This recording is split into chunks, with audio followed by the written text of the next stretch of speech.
എങ്ങനെയുണ്ട് ഇപ്പൊ സ്റ്റിച്ചിന്റെ പെയിൻ ഒക്കെ മാറിയില്ലേ? ബ്ലീഡിംഗ് ഒക്കെ കുറവായോ? ഇപ്പൊ അങ്ങനെ പെയിൻ ഒന്നും ഇല്ല, ബ്ലീഡിങ്ങും കുറവായിട്ടുണ്ട് മാം.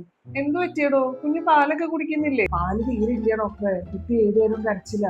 പാലുണ്ടാവുന്ന എന്തെങ്കിലും മരുന്നും കൂടി എഴുതിക്കും. പാലിപ്പോഴും നല്ല കുറവാ മാം. കുഞ്ഞ് കരയുന്ന കാണുമ്പോ സങ്കടം വരാം. അതിന്റെ ഇടയ്ക്ക് ഉമ്മ ആണെങ്കിൽ വെള്ളം കുടിക്കാൻ പോലും സമ്മതിക്കുന്നുമില്ല. അതെന്താ ഉമ്മ നിങ്ങളിവിടെ വെള്ളം കുടിക്കാൻ സമ്മതിക്കാത്ത? അത് പിന്നെ ഡോക്ടർ, ഈ പെറ്റ പെണ്ണുങ്ങൾ ഒരുപാട് വെള്ളം കുടിച്ച വയറ് ചാടില്ലേ, അല്ലെങ്കിൽ തന്നെ ഉള്ള വയറ് ഒട്ടും ഒതുങ്ങിയിട്ടില്ല. എന്റെ ഉമ്മ, അതൊക്കെ പഴയ വിശ്വാസങ്ങളല്ലേ. ഒരു ശരാശരി മനുഷ്യന് സർവൈവ് ചെയ്യാൻ തന്നെ കുറഞ്ഞത് 3 ലിറ്റർ വെള്ളം വേണം. കുഞ്ഞിന് പാല് കൊടുക്കുന്ന അമ്മമാർക്ക് അതിനുള്ള വെള്ളം കൂടി എക്സ്ട്രാ വേണം. പിന്നെ ഇപ്പോഴത്തെ ചൂടിന് നമ്മൾ വേർത്ത് പോകുമ്പോൾ വെള്ളം മാത്രമല്ല, കുറെ ഇലക്ട്രോലൈറ്റ്സും നമ്മുടെ ബോഡിയിൽ നിന്ന് നഷ്ടപ്പെടുന്നുണ്ട്. അപ്പൊ ദിവസത്തിൽ ഒരു ഗ്ലാസ്സെങ്കിലും കരിക്ക് വെള്ളമോ ORS വെള്ളമോ ഇലക്ട്രോലൈറ്റ് വാട്ടറോ അങ്ങനെ എന്തെങ്കിലും കൂടി ഈ വെള്ളത്തിന് കൂടെ അഡീഷണൽ കൊടുക്കണം. അപ്പൊ കുറഞ്ഞത് ഒരു 3-4 ലിറ്റർ വെള്ളമെങ്കിലും ആൾക്ക് കൊടുത്താലല്ലേ കുഞ്ഞിന് പാല് കൊടുക്കാൻ പറ്റുള്ളൂ. അല്ലെങ്കിൽ തന്നെ ഈ പ്രസവിച്ച് കിടക്കുന്ന കുട്ടികൾ പെയിൻ കാരണം ബാത്റൂമിൽ പോകാൻ മടിയാ. അത് വിചാരിച്ചിട്ട് അവര് വെള്ളം കൂടി താനേ കുറക്കും. അതിന്റെ കൂടെ നിങ്ങൾ ഇങ്ങനെ റെസ്ട്രിക്ഷൻ കൂടി വെച്ചാലോ?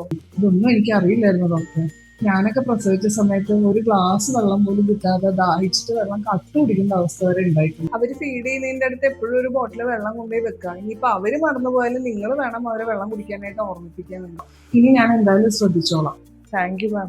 ഞാനും എന്തായാലും ഇന്ന് മുതൽ വെള്ളം കുടിക്കുന്നവരെയും കുറച്ചുകൂടി സീരിയസ് ആയിട്ട് നോക്കിക്കൊള്ളാം. നമ്മുടെ ശരീരം സ്വന്തം സർവൈവലിനുള്ള വെള്ളം എടുത്തിട്ട് മാത്രമേ ബ്രസ്റ്റ് മിൽക്ക് ഉണ്ടാക്കുള്ളൂ. അത് നേച്ചറാണ്. ബ്രസ്റ്റ് മിൽക്ക് ആണെങ്കിൽ 90% വെള്ളവുമാണ്. അതുകൊണ്ട് പാലുണ്ടാവാനുള്ള ഏറ്റവും മെയിൻ ആയിട്ടുള്ള മരുന്ന് വെള്ളം തന്നെയാണ്. നിങ്ങളുടെ വാട്ടർ ഇൻടേക്കും ഹൈഡ്രേഷനും കറക്റ്റ് ആണെങ്കിൽ തന്നെ നിങ്ങളുടെ ബ്രസ്റ്റ് മിൽക്ക് സപ്ലൈ വലിയൊരു ശതമാനം ഇമ്പ്രൂവ് ആയി കിട്ടും. അപ്പൊ നിങ്ങളുടെ ശരീരത്തിനും ബ്രസ്റ്റ് മിൽക്ക് സപ്ലൈക്കും ആവശ്യത്തിന് വെള്ളം നിങ്ങൾ കുടിക്കുന്നുണ്ടോ എന്ന് സ്വയം ഒന്ന് ആലോചിച്ച് നോക്കും.